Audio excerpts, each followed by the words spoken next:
For Dominique Johnson, celebrations like birthdays and holidays have always been a bit bittersweet. My father is on his 42nd year of a life sentence. He he's been in prison my entire life. So I grew up in prison.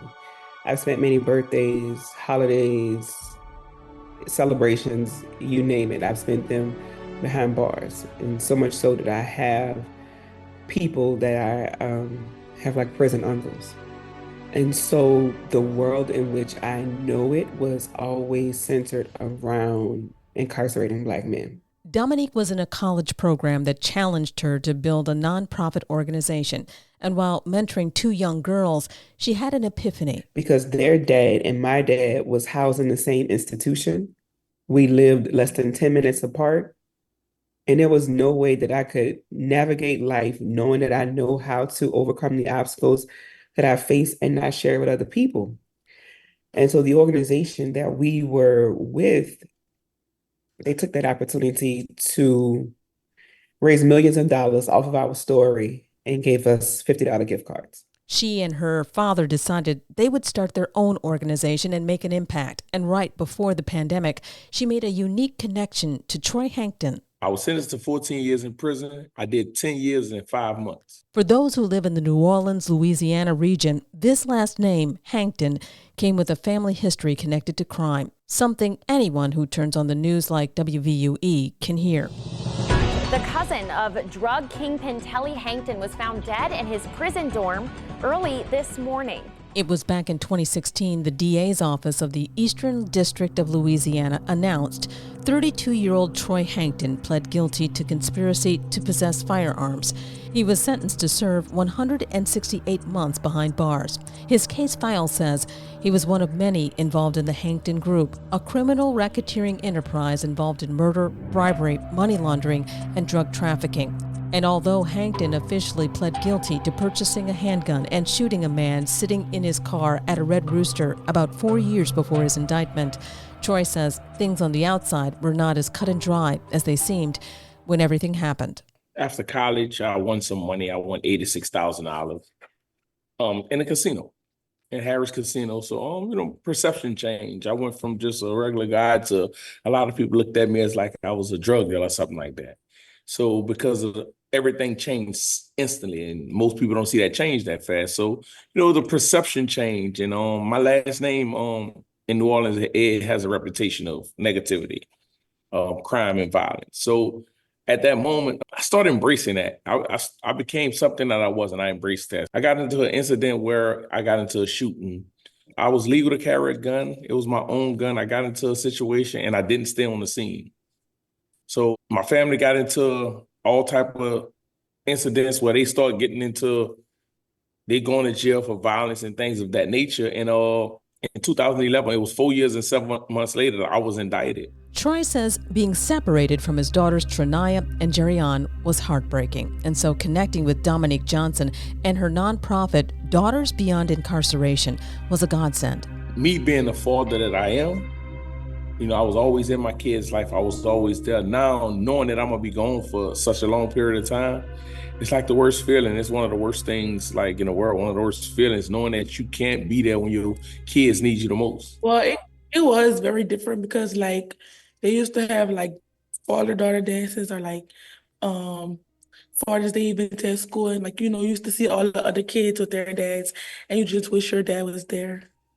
It really was difficult, but at the same time, it wasn't that difficult, but because I still had another parent that I could look up to. But I just wished I could have had my dad for father-daughter dances and stuff. Mm-hmm. What about, how did the program help you? The program helped because they built bonds with us and they listened to everything that we had been through, and they actually they heard us out. The program helped because it's you had other girls and mentors to cope with. And so you could talk about your problems with them and y'all all was related to each other without getting judged. Dominique Johnson says the program is designed to give the girls who participate tools she wishes she had when coping with life with a dad who she couldn't see daily outside the prison walls. We work to teach children that you are not your parents' mistakes. You're your own person. You have your own identity. You have your own name. You are an individual. And so changing the narrative was a really big step that we needed to take with the Hankton family, and showing people this side of Troy and his children is the way to change that narrative. My ultimate goal is to create youth leaders, but also to make education more equitable for children that have parents in prison.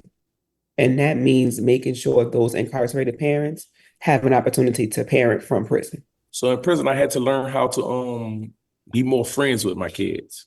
I had to learn to be a mediator between them and their mother. I had to learn to listen to both sides, because my baby mother, when I talked to her, my children's mother would always tell me problems that was going on. So it's easy just to take her side and just to get on the kids, but then I'm behind a prison wall on the phone. They don't have to talk to me. They can hang up. They don't have to answer. So I had to be more open-minded. So I had to learn to talk to them. So when I would hear the problem from the mother, I would talk to them before I give an opinion or a solution to anything. I want to hear their side. Troy says help from the Daughters Beyond Incarceration helped him get out of prison early. And so these days, he spends holidays, birthdays, and special times with his family at home. When the pandemic hit, 9 people died instantly. So it was the most people when the pandemic first started.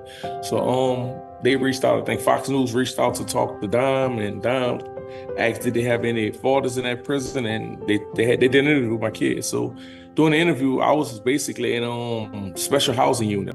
Through that, Fox News reached out to some legislators and things like that. So they did research on my case, and when that happened, it started the CARES Act. So with the CARES Act, it was free phone calls. So then I was able to call and talk to them. But through that and through the CARES Act and new legislation, they cut 19 months off my sentence. And the day he came home, he says he'll never forget. It was just a moment, and a moment of joy, a moment of I tell people, it's getting out of prison is it's like taking the last shot of a basketball game and you just waiting on it to go in. Your time is right there. You just wait. So it's so much excitement built up into it, to where it's as if that moment is just unmatched. For me, it's and to see them in the joy and the tears, and to see that it was a moment that made me realize that how much you mean to your kids and how much they actually really love you. And Daughters Beyond Incarceration is hoping to expand so they can help more children in the region find hope during the holidays and beyond. So Esther, my program is specifically set up for girls who go and visit their parents over the weekend. And let's think about this. Sunday comes. Sunday is visitation day. You get up early, you get excited, and you go see your loved one incarcerated. But then you have to leave. And it's like you're leaving half of your heart in a place that you don't have access to. All right, Esther, now I want you to go to school. And I want you to sit still for 8 hours. And I want you to listen to me give you directions and instructions. But I don't know what you went through Sunday. I don't know that you cried in the shower, you cried in the bathtub, or you missed your loved one's phone call before coming to school. I don't know that.